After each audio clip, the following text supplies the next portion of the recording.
afternoon. But we can keep it for later. There is one question more in the chat. Okay, well, we'll keep it later on then. So, Alberto, do you want to share? Yeah, here we are. Good afternoon, everyone, and I want to apologize because I'm really sick, so I will do my best, but maybe Thank it you will for not be. taking time, Alberto. Hopefully you'll get soon. Um, Everyone has been sick with this weather lately. The change from cold, hot. Not really, Hopefully you're really getting so better bad. soon. So yes, the floor is yours, and I will let you present yourself and the company and what you do. So Alberto, the floor is yours. Yeah, thank you so much. I'm Alberto, one of the founder of City Change, that is an innovative startup with the mission to develop positive impact solutions for companies. Just a second, not moving. Okay. Today we're gonna talk about sustainability and innovation in maritime industry.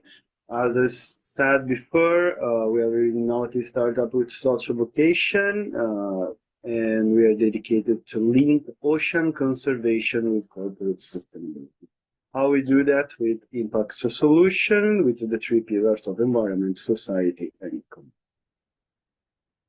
economy. We do basically sustainability strategies for our clients, and we integrate in the sustainability strategies that, and I want to say the amazing presentation and work of Conrad will be very nice also to look for us, and I'm gonna keep in touch with him for sure. We insert in the sustainability strategies of the companies, nature-based solutions, and cutting-edge technology. So we work on carbon capture and storage, biodiversity presentation, and pollution mitigation, with a real focus on the local community. So what we're trying to do is to making real impact in the territory of the company. So the idea is to expand the ESG horizon, so not just to keep the ESG as indicators, but generating real impact, measurable, accountable, and tangible.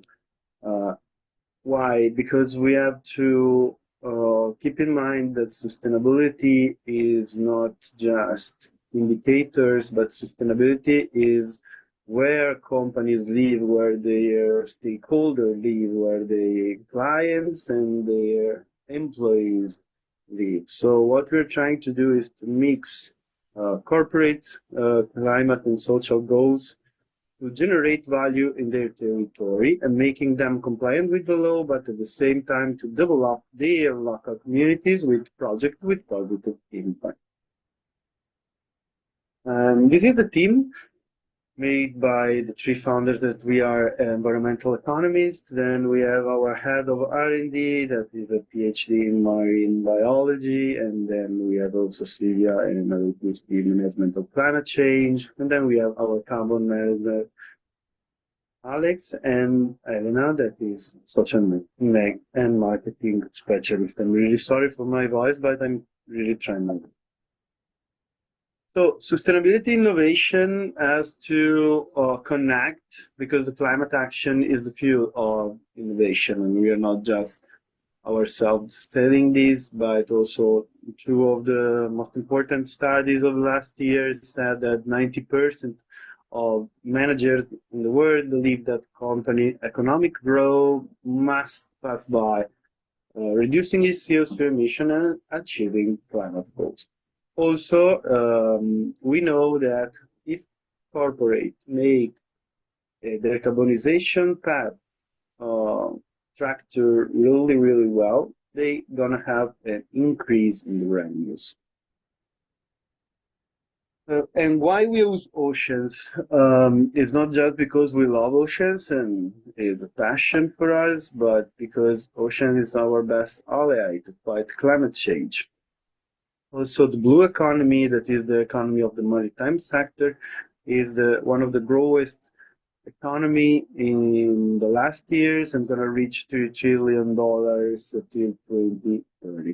2030 also Sustainable Development Goals.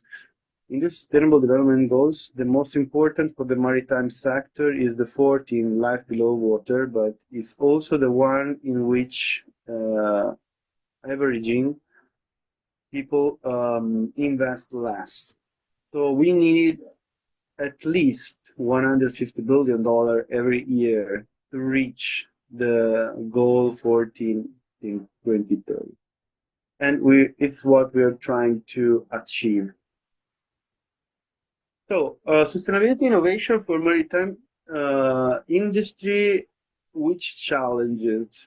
So, we figure out like 4 most important challenges for this sector.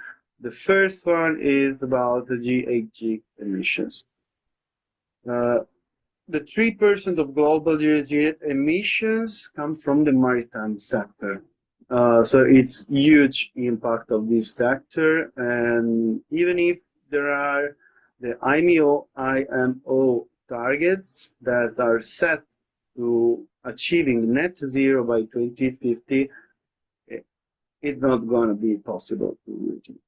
So we need to increase the transition, and the first 2 steps has to be the transition to carbon neutral fuels and the energy efficiency. Secondly, water and air pollution. Leaving their economy in the water, they have a huge impact on the water. We have also the MARPOL compliance, but we have ballast water, oil spills, wastewater, marine litter. Also, an example, when a port develop a new part, there is a seabed impact. There is always a huge noise pollution that is sometimes not taken into account, but is so bad for the maritime ecosystem. Also, and so we need to improve in operations and ships design.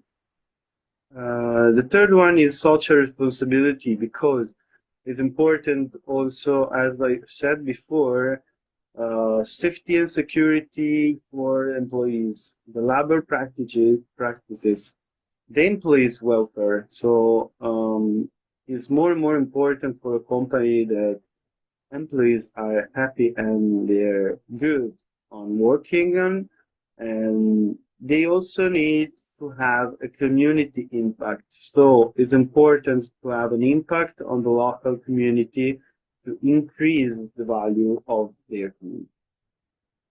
The fourth challenge is the cost of the transition, because to reach the first 3, there is an important cost for corporates. And so there is the necessity of the carbon tax to increase the transition, but we need also state incentives and to integrate in this idea the supply chain. So what we do, what city chains do for this challenge? For the GHG emissions, this is an example of what we do with the Italian port in Venice.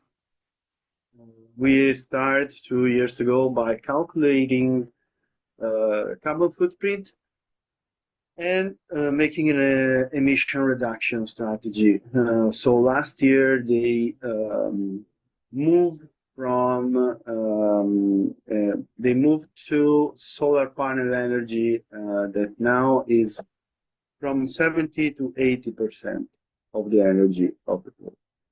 So we had a really huge decrease in the carbon footprint from year 1 to year 2.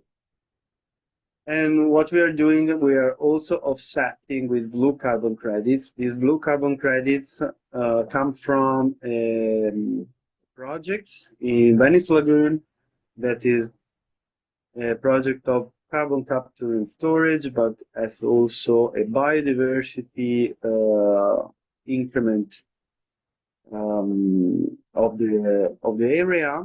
and everything is reported by ESRS, GRI, and so is in their sustainability report. Also, we work on communication for their community. So we're trying to make understand what in a company that is actually a private company is trying to do also something for the community and for the environment of the community.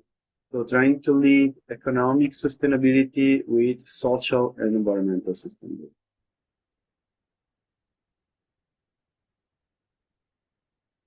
So about pollution, we developed a new device that is a plastic counter device.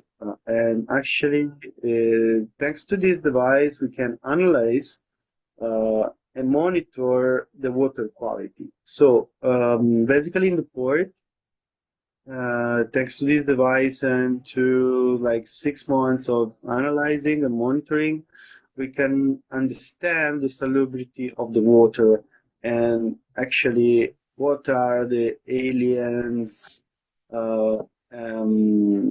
effects of the boats that come in the port and how much microplastic we have, and we also can remove microplastic. So we can have like a big picture of the water quality.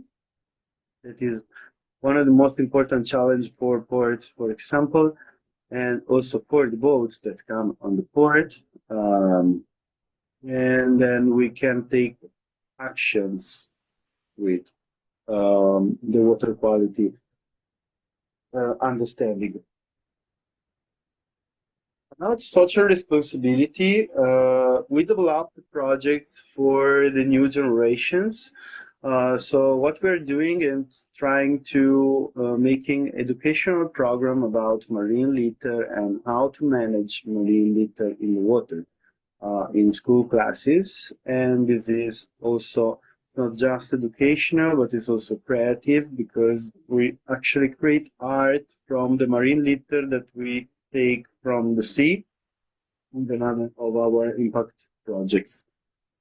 And so it's important, as I said before, just taking action inside the company as reducing CO2 emissions, as understanding the water quality, but is important also for the community of the corporate to increase the value of the community and to educate the community for a better future. About the cost transition, what we do for our clients is subsidized financing. So what we do is research and writing of calls for grants as government incentives, public fundings, EU calls, and financial. And normally, one grant for clients per year, we can take it.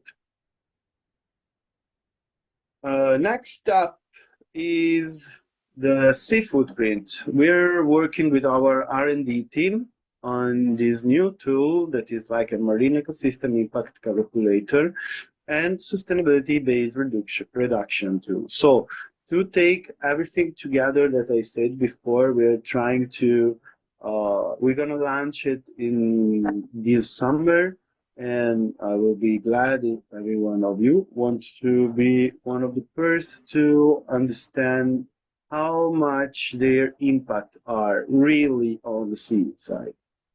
You have to imagine like something about carbon footprint, but much more sophisticated and taking in consideration the geographical risk and impact.